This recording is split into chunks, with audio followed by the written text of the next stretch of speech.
Hi, welcome to Keno's Kitchen. Today we're going to do some traditional New Zealand dishes. Traditional New Zealand lamb shank and traditional New Zealand crockpot on traditional New Zealand mashed potatoes, otherwise known as lamb shanks on mash, mate. But first, before we get started, there's one thing we have to do.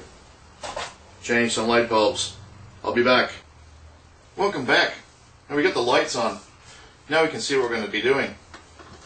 That helps save my fingers. This is the part of the show where we read viewer mail. Let's get this letter from our last mail. It's from Warwick in Melbourne. Yeah.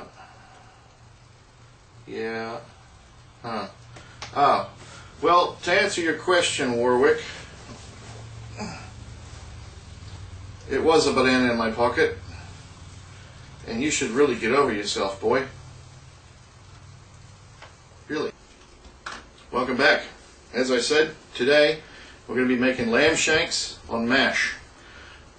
Two things you need to make lamb shanks on mash, and the first one's a lamb. Here's one I prepared earlier.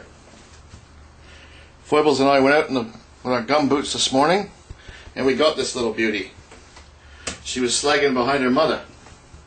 Her mother wasn't too happy, but we told her we're going to do good things with her. In New Zealand, you must respect the animal.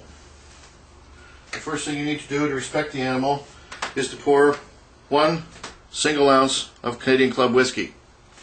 This is given to the lamb to assist it in passing on to the next world. Let me just turn around and I'll give the lamb its whiskey. There, the lamb is feeling much better now, and it is ready to depart this mortal coil. Easy, girl, easy. In New Zealand we grow a vegetable called the lamb killer. This is the lamb killer. It is a traditional instrument used for dispatching lambs. You don't want to see this part. Goodbye, lamb. I'll be right back with its legs. And we're back again. Let me introduce you to the lamb legs. Strangely, this lamb only had 3 legs. One of the reasons it may have been easy to catch. Now, I've removed the wool from the outside of the lamb leg, and Janet was making socks out of them in the living room as we speak. They should be ready approximately the same time as the lamb shanks are stuck into the mash. We'll see. You can see there's 2 front legs and 1 hind leg. This lamb apparently was named Hoppy. To give you an idea about where the shank comes from, let me put it this way. There's 1 foot. There's the other foot. There's the lamb. It walks like that. Many people are of the mistaken belief that the foot is actually on this end. This is the pointy end, mate.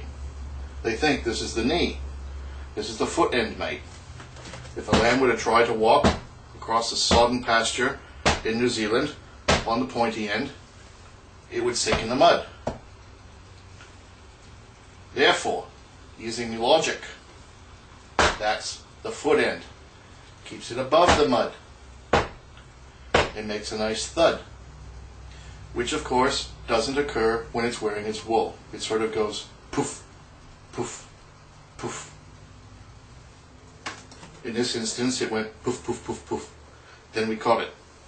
It only had 3 legs. We'll be back in a minute. I'll show you how to prepare these for the crock pot. Now, when you throw a lamb into a crock pot, you want to make sure you add a few things with it. And you want to cut them up with your bloody cleaver. This is a bloody cleaver. It's the cleaver I use to help the lamb dispatch itself from this world to the next. And it's bloody. There's no need to clean it. It's going in the same pot with these veggies. A man shouldn't be afraid to get a little blood on his sword. Right? Right. That's from George Amado, famous Brazilian novelist. Yeah, two I'm going to vegetables prepare that we these have left. vegetables. Well, we have this red Put them into the capsicum, crock pot. otherwise in the rest of the world known as a red Ready pepper. for that? Let's get Put this going. into the guillotine and off with its head. Yeah? Heads will roll. Take out the middle of it, throw it into the carburetor. See what else you got. Take the fetus, pepper. Can't see that very well. There it is. Into the pot. And let's cut up. And this pepper.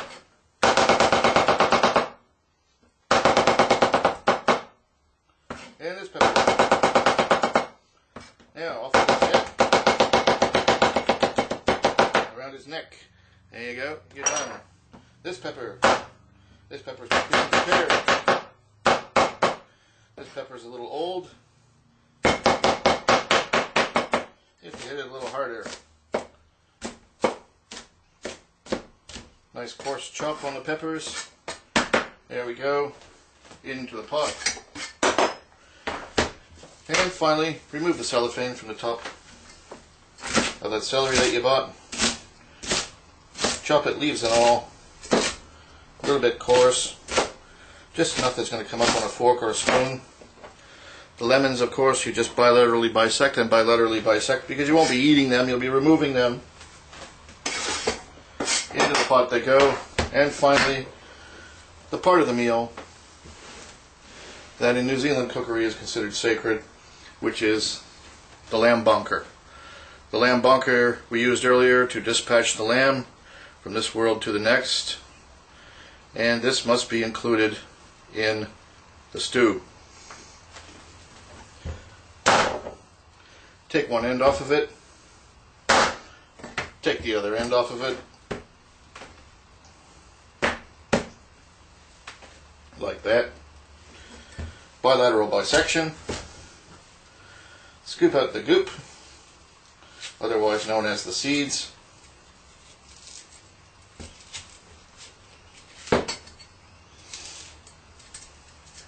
Shouldn't properly be done, or should properly be done with a spoon, not with a cleaver. But if you're adroit with your cleaver, it can be done. Comme ça. Very easily. The only problem left with this unusual thing is that you have to skin it. Me, I don't like to waste time on cooking shows, skinning vegetables, but you'll see I do it rather quickly.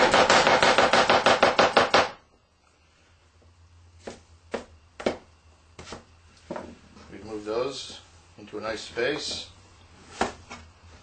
and we are skinning as we go.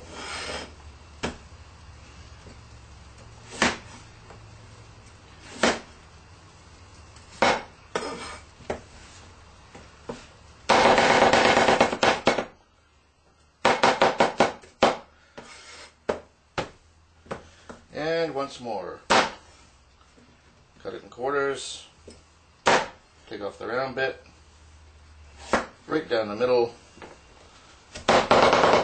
chop it up. Same over here. None of that Jamie Oliver English pseudo food stuff. This is the real McCoy.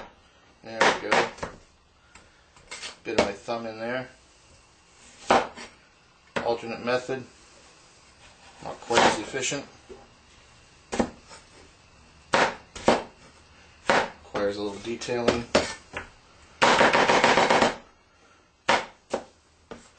And you've made a bloody mess of the place.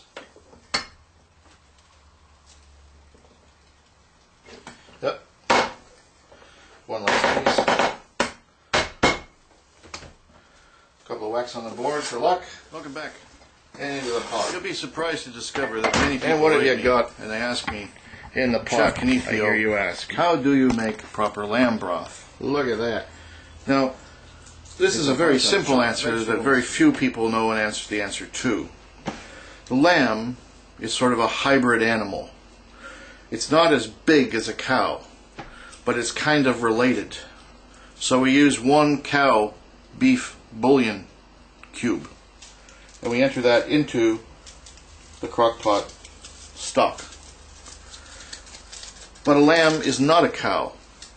A lamb is much smaller and is closer to the vegetation. So we also use a vegetable stock cube in the pot.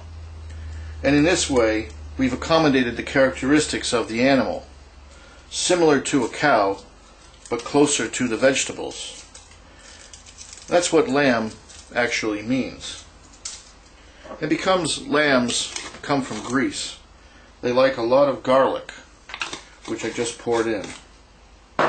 And the lamb, of course, was invented by a woman named Rosemary, and we add a lot of rosemary, which she also invented to cook with it, into the pot as well.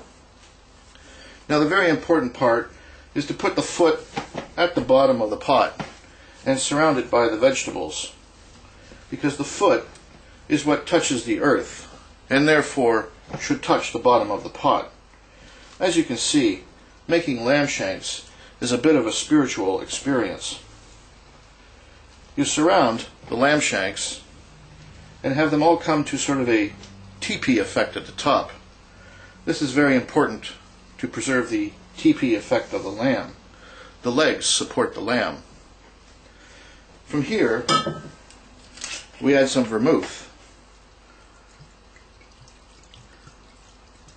And not a shy helping of it either. Plus, I know, we're not using the CC, a little bit of cheap Merlot. We're back once more. And I bet you thought we were finished. Because we happen to have them here today. It's time to add some cumin seeds. Jerusalem. A couple sprinkles of those. And some curry powder. Curry is a traditional element in lamb curries. Some ground paprika, which is a traditional element in Hungarian lamb shanks.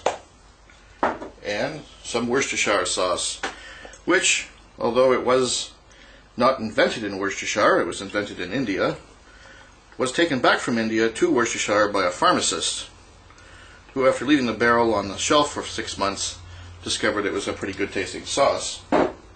To offset the bitterness of the turmeric in the curry, we add a little bit of this naturally brewed soya sauce from a brand new jar, which inconveniently is not open. Well, it is now. That'll add a little sweetness to it. And just because we happen to have some, a little lemon barley concentrate. That should make it a little sweet and sour at the same time. We're now ready to top the rest of the pot up with water, and then we just let the darn thing cook for about 6 to 8 hours. Best we can get it going, and then we'll make the mash. Those will be made from potatoes. We'll be back. 5, 4, 0.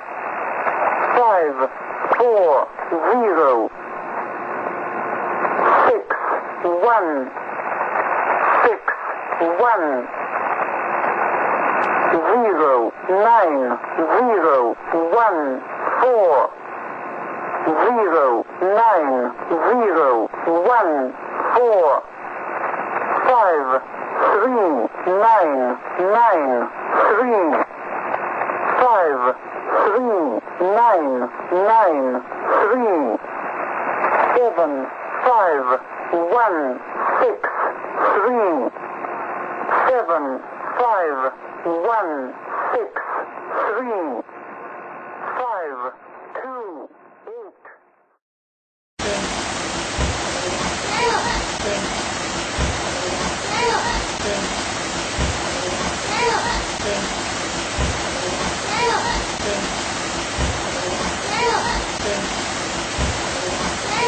Yeah.